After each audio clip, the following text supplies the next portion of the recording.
Umur berapa dok biasanya kita harus kasih imunisasi? Iya. Jadi sebenarnya kalau kita lihat jadwal imunisasi, baik itu terutama yang direkomendasikan oleh Ikatan Dokter Anak Indonesia, kalau kita lihat dari 0 bulan ya. 0 bulan, Dari begitu 0 lahir? bulan, jadi dari waktu anak itu lahir, tentunya kita juga harus lihat kondisinya. Saya bicara untuk anak yang lahir cukup bulan, ya, anak yang tidak dalam kondisi sakit, cukup bulan, berat badannya baik, maka sudah tersedia jadwal imunisasi yang sudah direkomendasikan oleh Ikatan Dokter Anak Indonesia. Jadi misalnya anak ini sehat, lahir cukup bulan, berat badannya baik, maka yang bisa diberikan pada saat itu pada dia adalah dari lahir ya, adalah imunisasi hepatitis B misalnya. Hepatitis B. Ya. Itu berarti vaksin pertama yang harus diberikan. Ya. Oh. Ya. Itu adalah vaksin, kita bilangnya vaksin universal ya. Jadi semua anak di dunia namanya universal ya. Jadi pada saat dia lahir kita lihat ada beberapa resiko atau ada beberapa faktor yang kita pertimbangkan seorang anak harus mendapatkan imunisasi hepatitis B atau tidak. Ada beberapa faktor yang kita perlu perhatikan, tapi sebagian besar semua bayi yang lahir cukup bulan dengan berat badan yang baik sesuai dengan usia kehamilannya, dia dapat diberikan imunisasi hepatitis B. Oke, berarti seandainya bayi ini belum belum cukup bulan, belum masuk kriteria yang baik lah untuk menerima vaksin gitu ya dok ya.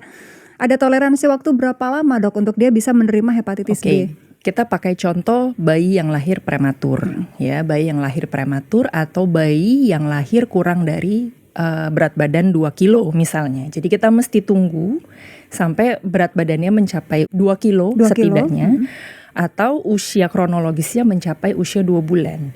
Karena kurang lebih parameter ini yang kita bisa pakai untuk menilai bahwa sistem imunnya sudah cukup adekuat untuk memberikan respons imun yang efisien. Nah ini pemberian imunisasi ini memang harus on time ya dok ya? Sebaiknya. Kalau misalnya kondisi anaknya sehat gitu ya. Kalau misalnya nih ya ada orang tua yang bekerja kadang-kadang suka lupa mungkin telat, gitu ya, telat. Aduh ini kayaknya jadwal imunisasi tapi kok udah lewat nih gitu. Apa yang akan terjadi? Apa yang harus dilakukan? Ya udah kita kejar aja.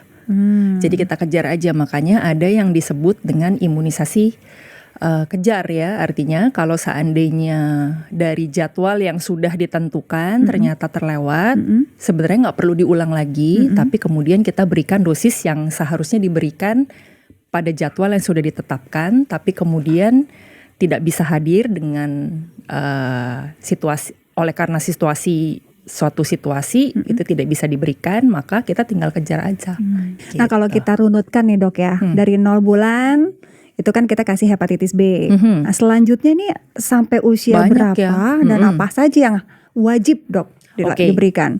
Saya mengacu kepada rekomendasi yang dikeluarkan oleh Ikatan Dokter Anak Indonesia. Jadi dari anak ini lahir sampai dia usia 1 tahun itu sudah cukup banyak vaksin yang direkomendasikan, tujuannya sebenarnya untuk memberikan proteksi kepada si anak dari berbagai macam penyakit berbahaya yang disebabkan oleh infeksi virus atau bakteri yang kita udah punya nih vaksinnya. Jadi kalau bicara dapat apa aja sih vaksinnya dari usia 0 sampai 1 tahun itu, kita lihat anak tuh bisa dapat hepatitis B. Sampai beberapa dosis ya. Kemudian imunisasi BCG, imunisasi polio, difteri, pertusis, tetanus, hemophilus influenza tipe B, terus kemudian vaksin pneumokokes ya, kemudian vaksin rotavirus, kemudian mulai usia 6 bulan itu sudah boleh diberikan imunisasi influenza. Kita tahu sekarang belakangan ya kita lihat kasus influenza meningkat jumlahnya. Kemudian usia 9 bulan kita bisa berikan imunisasi campak. Dan beberapa dosis ulangan yang diperlukan pada vaksin-vaksin yang tadi saya sudah sebutkan ya. Seperti hepatitis B dia butuh dosis ulangan, seperti difteri, pertusis, tetanus, hemophilus influenza tipe B, rotavirus, pneumokokal dia butuh untuk diulang. Sampai kemudian nanti setelah dosis terakhir pengulangan masih membutuhkan dosis booster yang kita tentukan jadwalnya kemudian. Iya.